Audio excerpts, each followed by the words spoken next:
네, 오늘 우리에게 주신 말씀은 누가복음 10장 12절부터 16절 말씀입니다.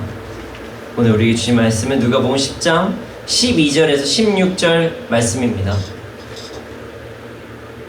함께 읽겠습니다. 시작. 내가 너에게 말하노니 그날의 소돔이 그 동네보다 견디기 쉬우리라. 화 있을진저 고라시나 화 있을진저 베세다야. 너희에게 행한 모든 권능을 두로와 시돈에서 행하였더라면 그들이 벌써 베옷을 입고 제에 앉아 회개하였으리라. 심판때에 두로와 시돈이 너희보다 견디기 쉬우리라. 가버나움아, 내가 하늘에까지 높아지겠느냐? 음부에까지 낮아지리라.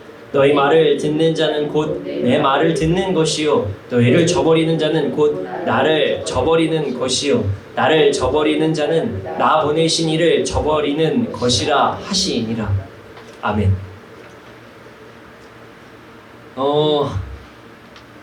세상에는 많은 종교가 있습니다. 종교가 정말 많더라고요. 저희가 이제 그 신대원을 다닐 때 종교 연구를 할 때가 있었는데, 정말 많더라고요. 종교가 우리나라에도 많고 전 세계에도 많아요. 많은 사람들이 종교 생활을 하고 있습니다. 물론 종교를 가지고 있지 않은 분들이 요즘에 더 많아지긴 했어요. 근데 그 수많은 종교 중에서 하나가 기독교라고 많은 이들이 이야기를 합니다. 근데 우리 기독교는요, 일반적인 종교와 조금 다릅니다. 사실 조금 다른 게 아니라 아주 많이 다르죠. 다른 종교는 대부분 자신이 믿는 종교, 자신이 믿는 신 이외의 다른 신들도 대부분 인정을 합니다. 그러나 우리 기독교는 우리가 믿는 하나님 외에 다른 신을 믿지 않습니다. 그리고 우리는 다른 신을 말할 때 우리는 다른 신이라고 하지 않죠. 우상숭배라고 이야기를 합니다. 우상숭배. 그래서 기독교가 다른 종교에 비해 배척을 좀 많이 받기도 해요. 종교의 다양성을 인정하지 않는다, 자기중심적인 종교다, 이렇게 이야기를 많이 듣기도 합니다. 기독교가 그렇게 보일 수밖에 없는 이유가 있어요. 왜냐하면 바로 타협을 할 수가 없기 때문입니다. 자, 기독교가 왜 우리가 예수 그리스도 믿잖아요. 그 예수 그리스도를 믿는 그 기독교가 왜 타협을 할 수 없는 것인지, 그리고 기독교가 다른 종교와 왜 다른 것인지 오늘 말씀을 통해서 정확히 알 수가 있습니다. 오늘 말씀을 통해서 우리가 믿고 있는 기독교의 신앙, 우리의 신앙을 다시 한번 살펴보기를 소원합니다. 12절 말씀을 한번 읽어보겠습니다. 함께 읽겠습니다. 시작. 내가 너희에게 말하노니 그날의 소돔이 그 동네보다 견디기 쉬우리라. 자, 오늘 본문 12절을 보면 그날 그 동네라는 이야기가 나와요. 그날 그 동네. 자, 소돔이라는 곳이 나오고요. 그 동네가 소돔보다 견디기 어려울 것이라는 이야기를 지금 예수님께서 말씀하고 계신 거예요. 자, 오늘 말씀을 이해하기 위해서는 그곳은 어떤 곳이고 그날은 또 어떤 날인지를 우리가 한번 살펴보는 게 좋겠죠? 자, 2절 말씀을 함께 살펴보겠습니다. 예수님께서 승천하시는 날이 얼마 남지 않으신 걸 아시고 갈릴리라는 지역에 계시다가 이제 예루살렘으로 이동을 하시기 시작하셨어요. 근데 예수님께서 그냥 이동만 하신 것이 아니라 가시는 길에 복음을 전하시면서 가셨어요. 예수님께서 전략적으로 복음을 전하는 방법을 가르쳐 주시면서 훈련시키시면서 이제 이동을 하셨죠. 자, 70명의 사람을 따로 세우셨어요. 어떤 곳에는 72명이라고 하는 곳도 있고, 70명을 따로 세우셨습니다. 그리고 2명씩 짝을 지어서 길을 가게 했어요. 그리고 길을 갈 때마다 복음을 전하게 하셨습니다. 물론 예수님보다 제자들이 앞서서 가게 하셨어요. 복음을 전하게 하셨죠. 아주 전략적인 전도 방법입니다. 자, 예수님께서 먼저 나타나시면 예수님께 집중이 되겠죠. 제자들이 사역할 수 있는 기회, 전도할 수 있는 기회가 점점 잃어버려요. 그리고 제자들은 나태해집니다. 예수님께서는 본인이 없이도 할 수 있도록 먼저 제자들을 보내신 거예요. 승천하시기 전 전도 훈련을 시키신 거죠. 아주 제대로 훈련을 시키십니다. 제자들을 먼저 보내시고 복음을 전하시고 혹시 있을 문제가 있을 때 또 그곳에 가서 또 조언을 해주시고 문제를 해결해 주시고 어떤 솔루션을 주시면서 전도 훈련을 시키셨죠. 지금도 많은 선교단체들이 짝을 지어서 전도하게 된 방법을 사용을 하고 있습니다. 물론 저도 뭐 그렇게 훈련을 받기도 했고요. 그리고 저도 그렇게 훈련을 시키기도 했습니다. 그래서 저는 지금 코로나라서 지금 하지 못하고 있지만 노방 전도를 전 정말 중요하게 생각을 합니다. 그 길거리 전도를 정말 많이 했어요.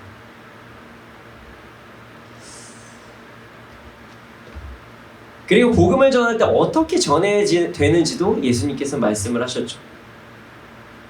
아무것도 가지지 말고 누구와 만나든 무난하지 말고 복음을 전하라. 이렇게 말씀하십니다. 자, 아무것도 가지지 말고 누구와 만나든 무난하지 말고 복음을 전하라. 자, 아무것도 일단 가지지 말라고 말씀하신 것은요, 하나님만 온전히 의지해라. 다른 사람이나 다른 환경을 의지하는 것이 아니라 아무것도 의지하지 말고 하나님만 의지해라. 이렇게 말씀하신 것이죠. 그리고 누구와 만나든 무난하지 말라. 이렇게 말씀하신 것은요, 시간 낭비하지 마. 이렇게 말씀하신 거예요. 시간을 낭비하지 말라. 이렇게 말씀하신 거예요. 자, 다른 것을 보지 않고 복음을 전하는 데 집중하라. 이렇게 말씀하신 것입니다. 그리고 복음을 전했을 때 긍정적인 반응과 부정적인 반응이 나타날 수 있잖아요. 이때 제자들이 어떻게 해야 되는지도 말씀하셨어요. 자, 복음을 전했을 때 복음을 잘 받아들이는 자들에 대해서는 사실은 크게 말씀을 하지 않으셨습니다. 뭐 이 정도예요. 너희들에게 만약에 누가 너희들이 복음을 전했는데 그 사람들이 너무나도 감사하게 그 평안을 감사하게 받아들이고 너에게 어떤 호의를 베푼다면은 그거에 대해서 거부하지 말고 받아들여라. 거절하지 말아라. 마땅히 받을 것이다. 이렇게 말씀을 하세요. 근데 복음을 받아들이지 않는 자들에게는 아주 강하게 말씀을 하십니다. 발에 먼지를 떨어버리고 하나님의 나라가 가까이 왔다는 것을 알라고 전달하라. 이렇게 말씀하십니다. 이게 뭐냐면은 복음을 분명히 전한 건 맞아요. 복음을 전한 건 맞아요. 그런데 너희가 받아들이지 않는 거다. 그것에 대해서 대가를 치를 것이다. 뭐 이런 것에 대해서 말씀하신 거예요. 그리고 나서요, 오늘 본문이요, 그 복음을 받아들이지 않는 곳에 대한 구체적으로 말씀하신 거예요. 저희가 이제 그날 이곳이 복음을 받아들이지 않는 그곳에 그 날에 이르면 어떻게 일이 발생될 것이다. 뭐 이렇게 말씀하신 거죠. 자, 이전 말씀을 통해서 우리가 확인해 보면 이 12절을 보면요, 복음을 받아들이지 않는 동네가 주님께서 다시 오실 그날에 소돔보다 더 큰 저주를 받을 것이다. 이렇게 말씀을 하세요. 잘 들어보세요. 복음을 받아들이지 않는 동네는 주님이 다시 오실 그날에 소돔보다 더 큰 저주를 받을 것이다. 이거 정말 충격적인 이야기인 거예요.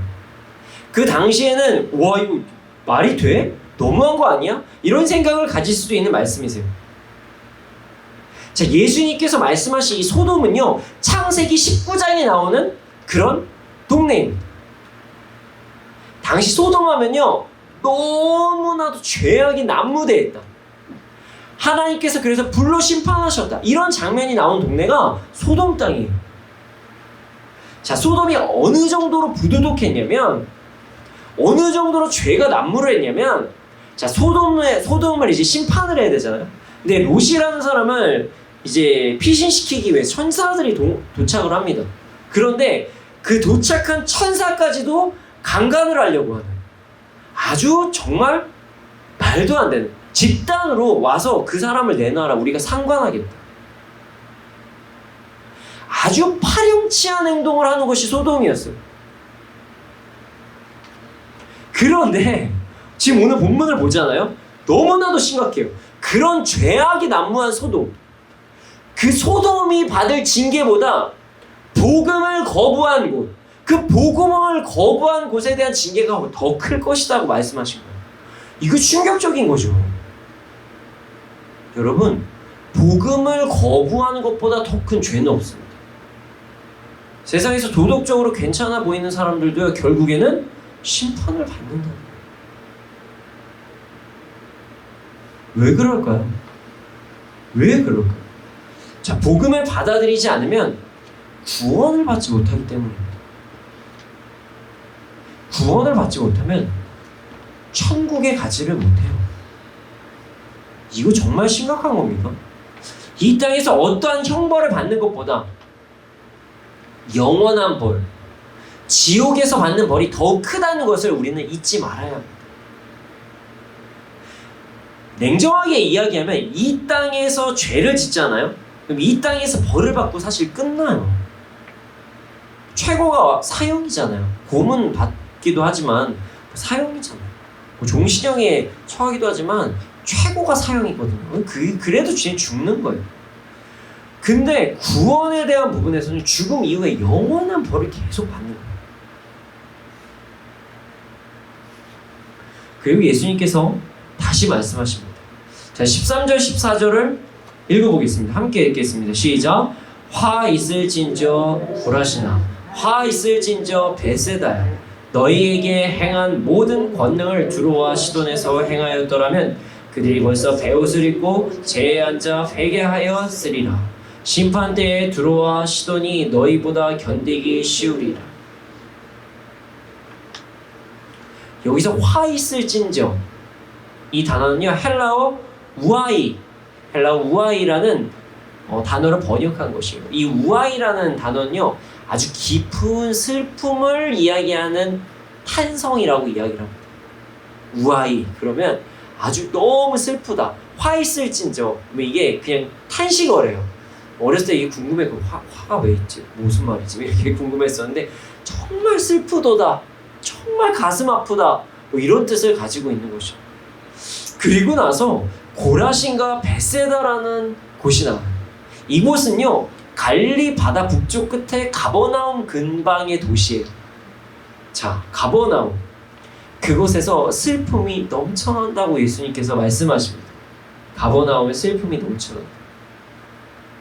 그 이유가요, 그곳에서 행한 모든 권능, 그곳에서 행한 모든 역사하심을 두로와 시돈에서 행했다라면 그들은 벌써 베옷을 입고 제에 앉아서 회개하였기 때문이라고 말씀하신 거예요.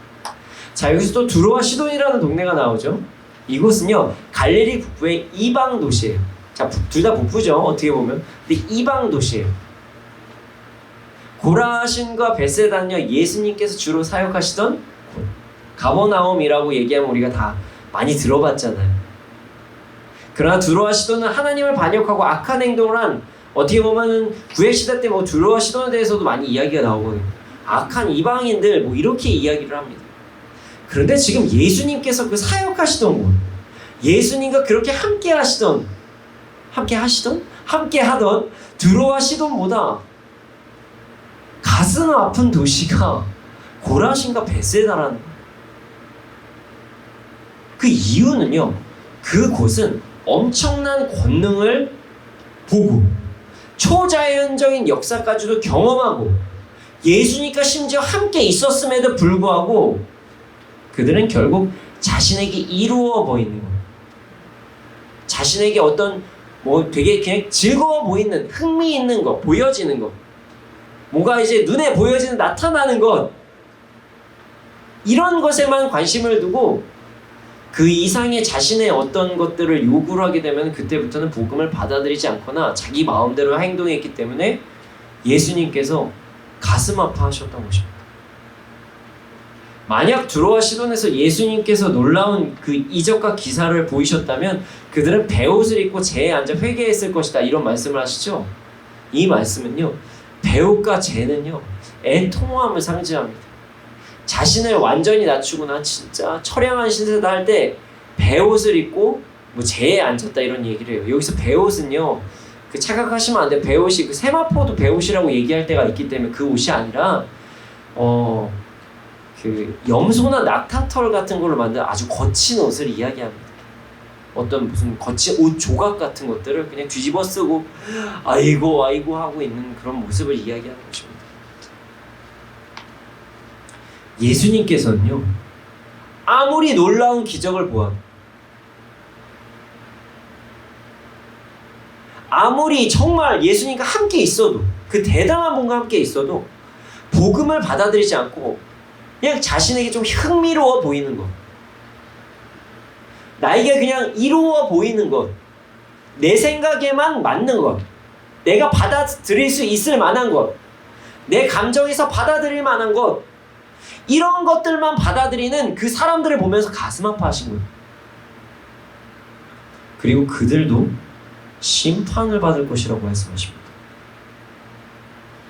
예수님의 제자들이 복음을 전하러 다녔을 때 자신에게 이로워 보이는 것 이외에 복음의 본질을 받아들이지 않는 것, 이 사실이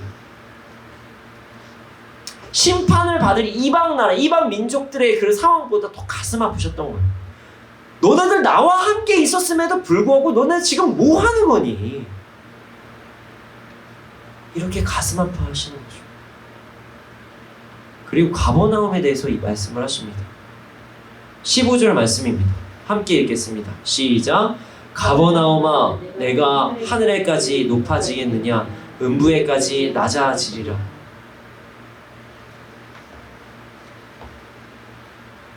가버나움은 성경에서 정말 많이 나오는 지역입니다. 예수님께서 사역을 하신 그 중심지라고까지 볼 수가 있어요.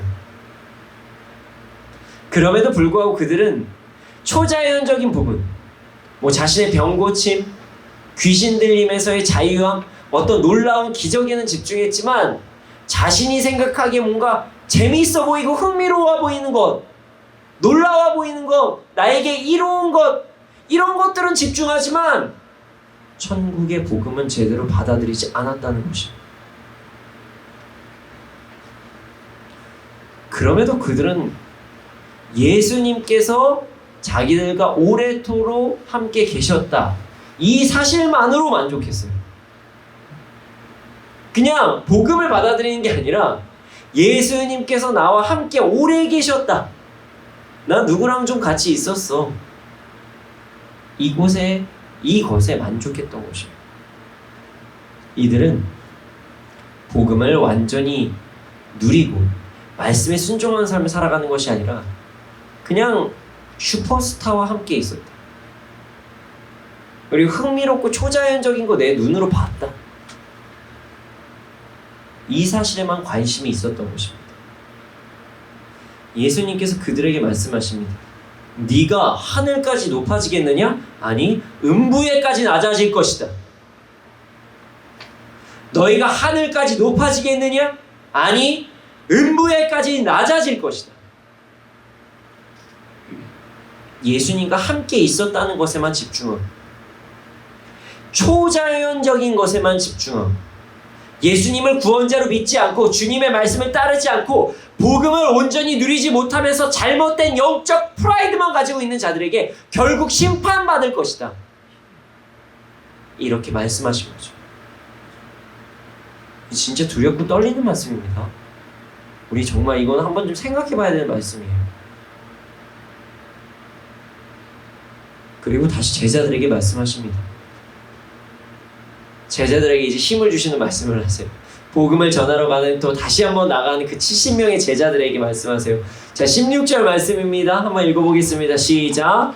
너희 말을 듣는 자는 곧 내 말을 듣는 것이요, 너희를 저버리는 자는 곧 나를 저버리는 것이요, 나를 저버리는 자는 나 보내신 이를 저버리는 것이라 하시니라. 네, 복음을 전하는 자의 말을 듣는 것은요, 곧 예수님의 말씀을 듣는 것이고, 만약 복음을 전하는 자의 말을 듣지 않는 자는 예수님의 말씀을 듣지 않는 것이다. 이것은 하나님의 말씀에 불순종하는 것이다, 이렇게 말씀하신 거예요. 자, 복음 전하는 자들에게 당당하라고 말씀하신 거예요. 사실 이 앞부분에는 이렇게까지 말씀하세요. 너희를 보내는 것이 내가 늑대에게 양을 보내는 것과 같다. 제자들은 당연히 핍박받는 시간이 있을 것입니다. 그리고 실제로도 있었죠. 숨어 지내는 시간도 분명히 있었습니다. 그러나 복음을 전하는 자들은 당당해야 된다. 너희들이 전하는 것은 정말 당당한 것이다, 옳은 것이다, 이렇게 예수님께서 말씀하신 것입니다.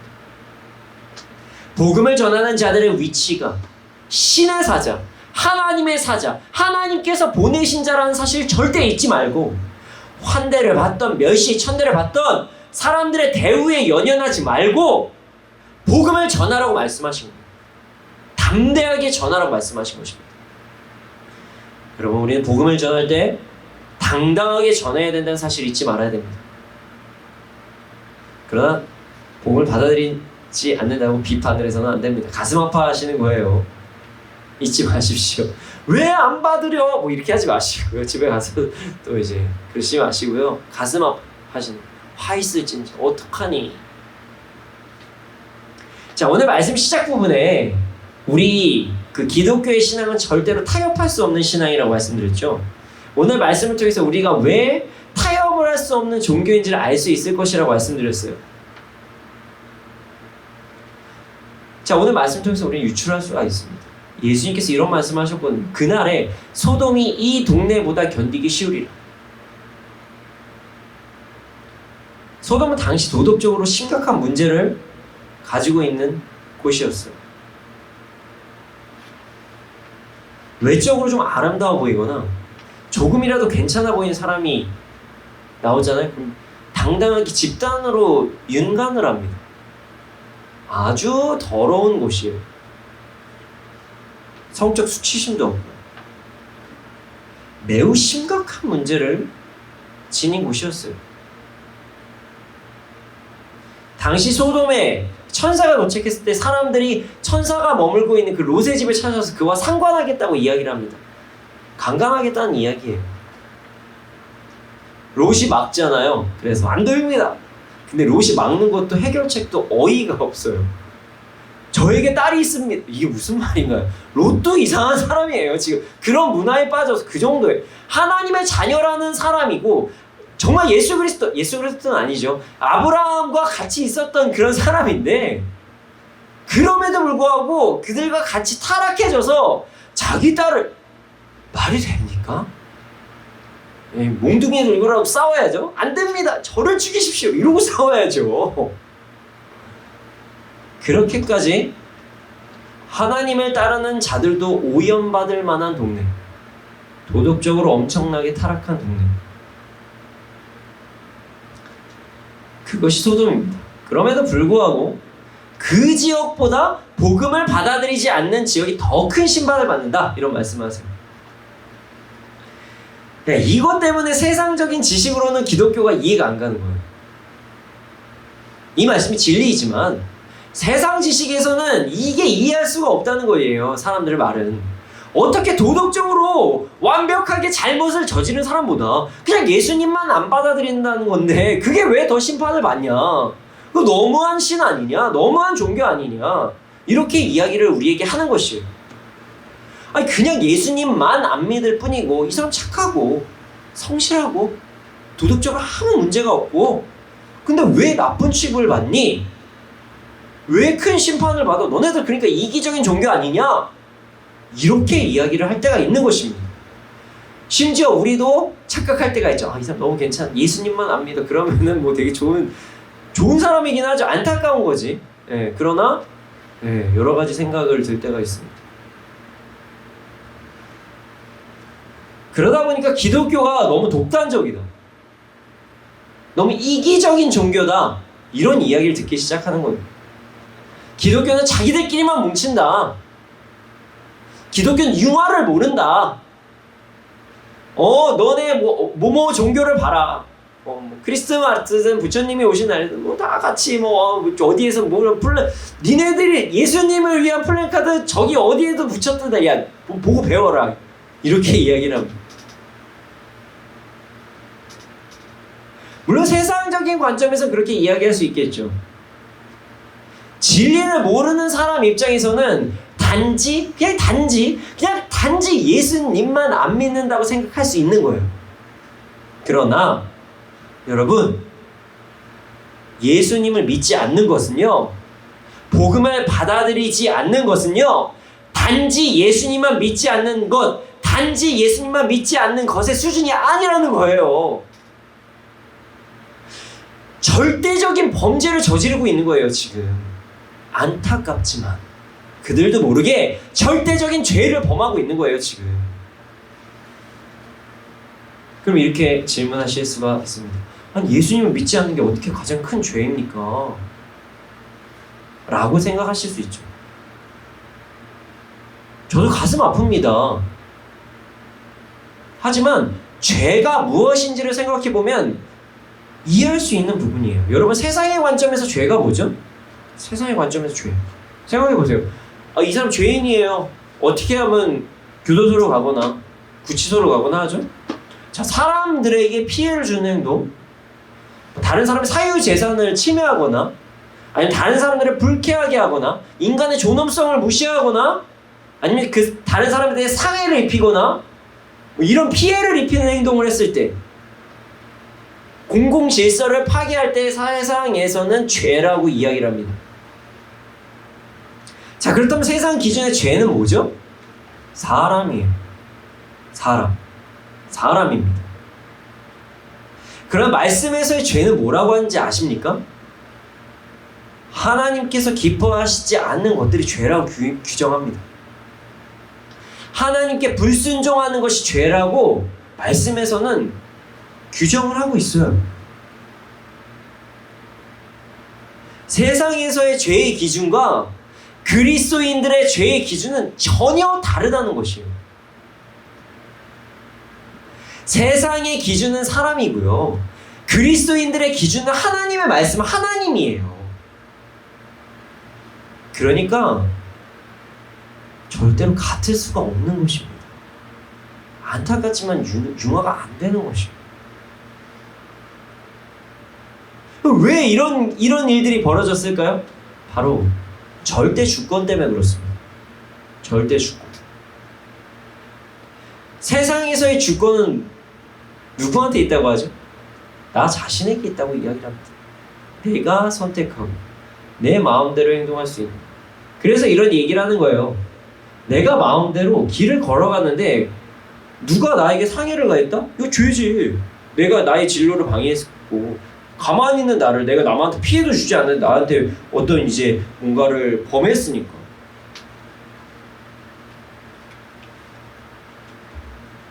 그러나 우리 기독교, 예수 그리스도를 믿는 자들의 주권은요, 하나님께 속해 있습니다.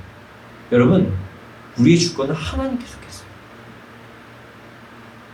우리에게 자유의지를 주셨지만 우리의 주권은 하나님께 있는 것입니다.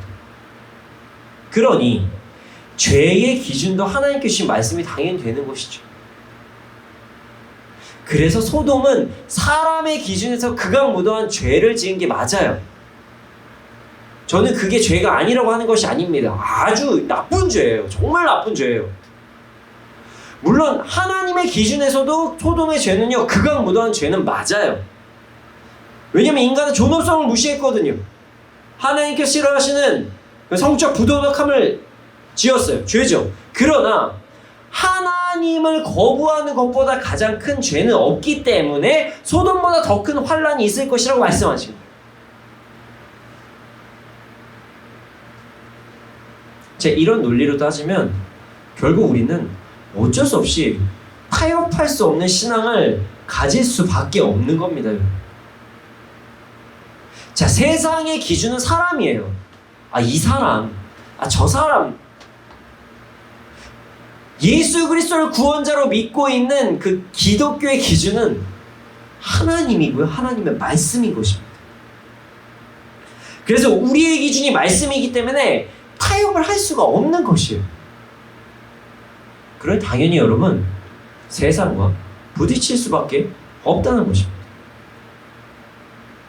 그러니 당연히 세상에서 너네들 타협 못한다, 융화가 안 된다, 이런 소리를 들을 수밖에 없어요. 기준이 다르니까요.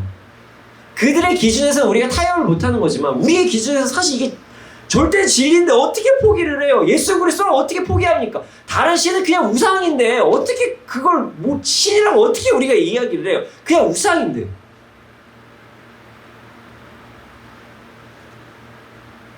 당연히 융화가 될 수가 없는 것입니다. 우리가 그들을 이해하려고 노력은 하지만 완벽하게 우리는 융화가 될 수 없어요. 그래서 저는 이렇게까지도 이야기를 합니다. 만약에 예수님을 믿는 사람이 그들에게 어떤 전도를 목적으로 하거나 그들에게 복음을 전하는 목적에 따라서 그런 것이 아니라 그냥 세상에서 완벽하게 이 사람 그리스도인지 모를 정도로 완벽하게 융화가 되잖아요? 그럼 그 사람 신앙을 다시 한번 되돌아봐야 돼요. 정말 이 사람 예수 믿는지 당신 교회 다녔어요? 이렇게 물어본다면 내 삶을 되돌아봐야 된다. 여러분 이렇게 받아들여야 됩니다. 사실. 심지어 정말 친한데 내가 예수님을 믿는 걸 모른다. 교회만 가는 것도 교회 가는 것도 모른다는 거잖아요. 주일날 어떻게 바깥에서는 주일날 다 레저 활동 즐기잖아요. 전도를 위해 그리고 우리가 그 사람들을 정죄하지 않기 위해서 사랑하기 위해서 노력을 해야 되는 건 맞지만 결국은 우리와 그들은 결이 다르다. 우리와 그들은 다를 수밖에 없다. 안타깝지만 우리가 정죄하라는 얘기가 아닙니다. 화 있을진저예요. 애통입니다. 정죄하라는 게 아니라 우리는 다를 수밖에 없는 것입니다. 그래서 여기서 다시 한번 우리의 삶을 되돌아봐야 됩니다.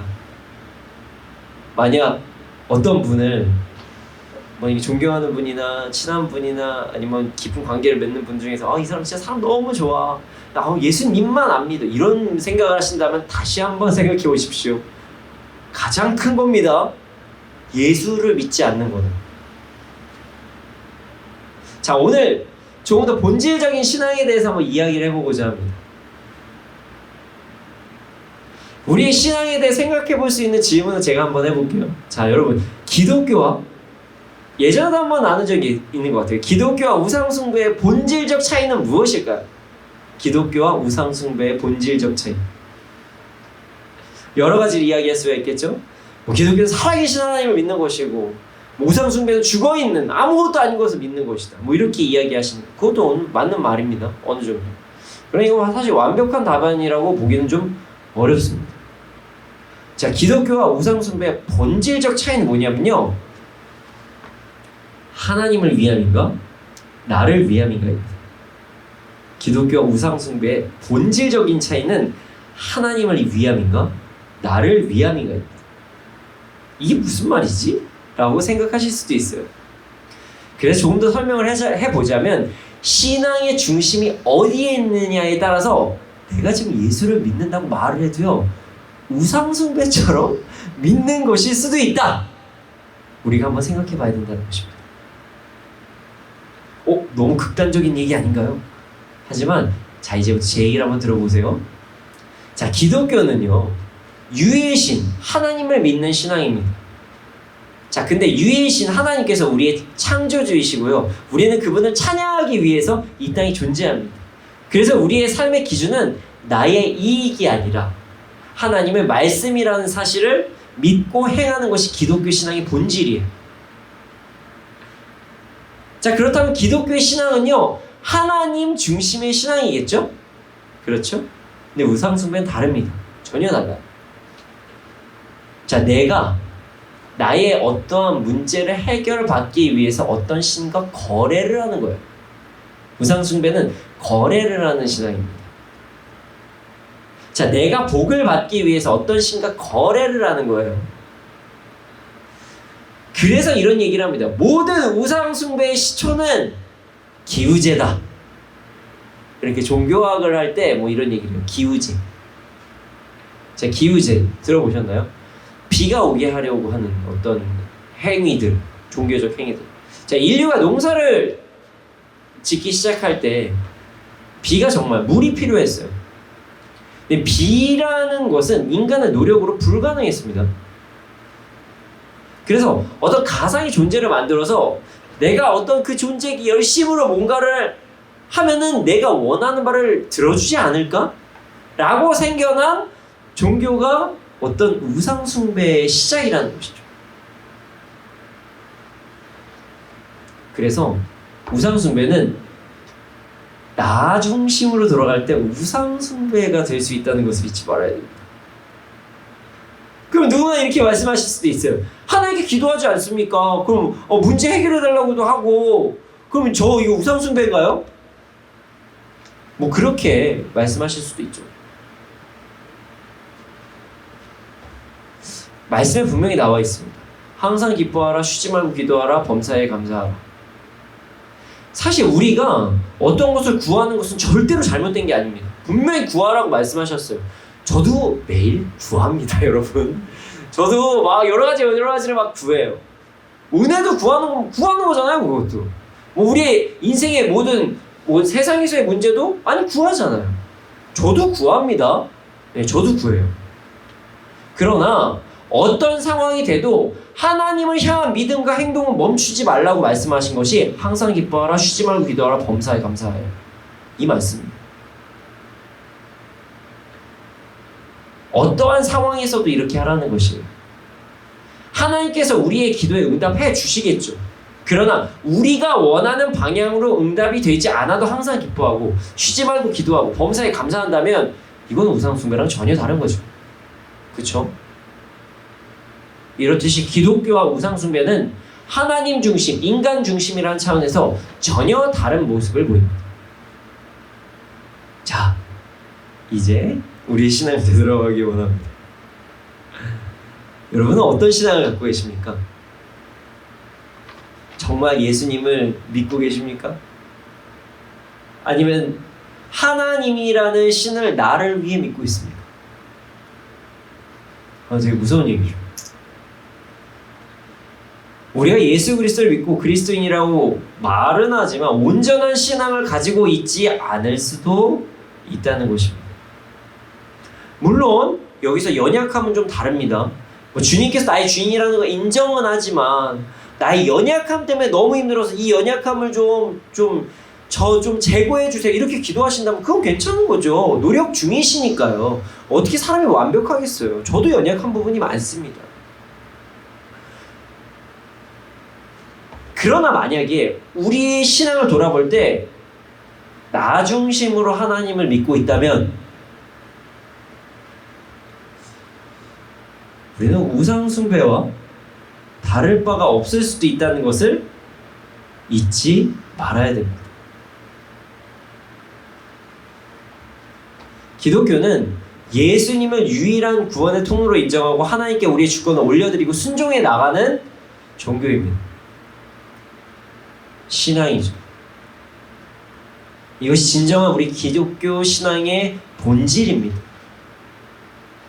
하나님을 믿는다고 하면서 나 중심의 신앙을 가지면서 우상 숭배와 다름없는 신앙을 가지셨다면 이 시간 회개하고 돌아오시기를 소원합니다.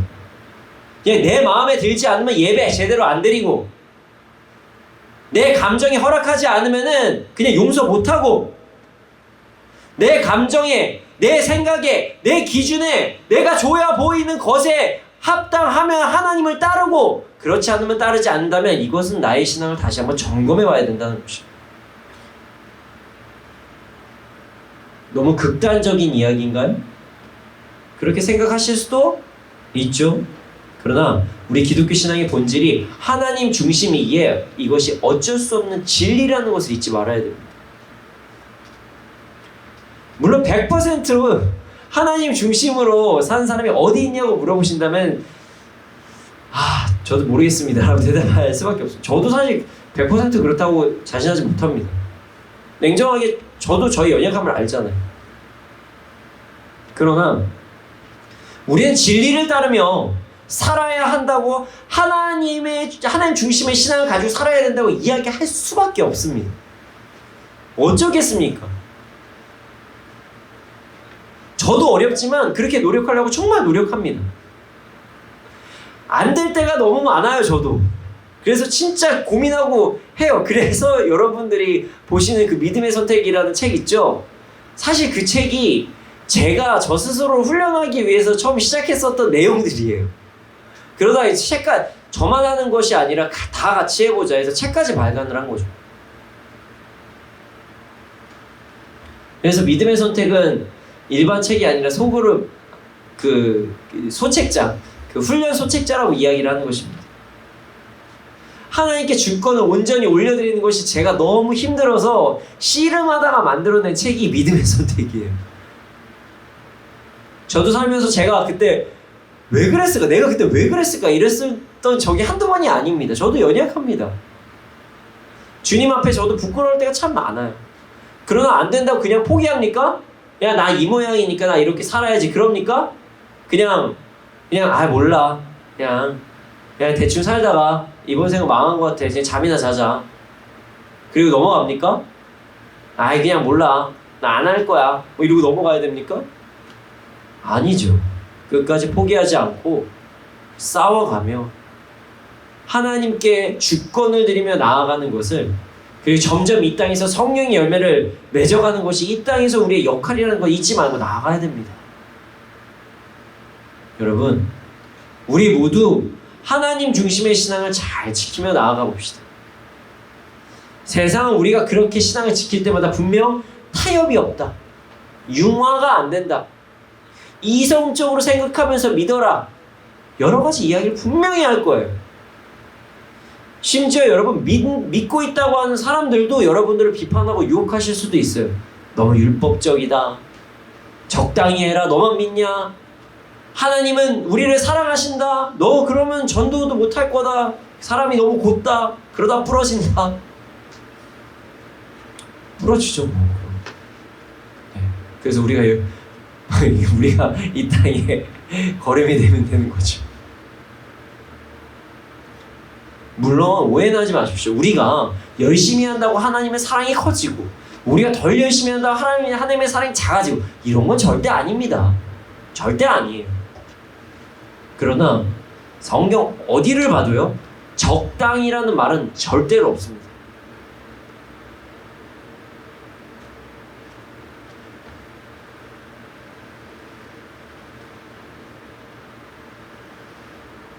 물론 나의 열심으로 인해서 다른 사람을 비판할 수 있는 권리가 생긴다는 것도 절대로 아니에요. 이 사실도 잊지 마셔야 돼요. 하나님 중심, 말씀 중심으로 산다고 하면서 다른 사람을 비판한다?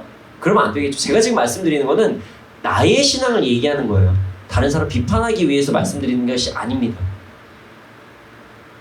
그러나 우리의 신앙, 나의 감정, 나의 생각, 세상의 기준이 아닌 하나님 중심으로 나아가야 된다는 것을, 우리 신앙은 그래야 된다는 것을 절대적으로 잊지 말아야 된다는 것이 진리입니다. 여러분, 우리 모두 하나님 중심의 신앙을 잃지 않고 살아갑시다. 끝없이 공격해오는 어떤 인본주의, 우리를 유혹하는 어떤 인본주의를 이겨내고 하나님 중심의 신앙을 잘 지켜내면서 나아갑시다. 우리 모두 우리의 온전한 신앙을 잘 지켜내며 저 천국에 들어가는 그날 주님께 칭찬받는 우리가 되기를 소원합니다.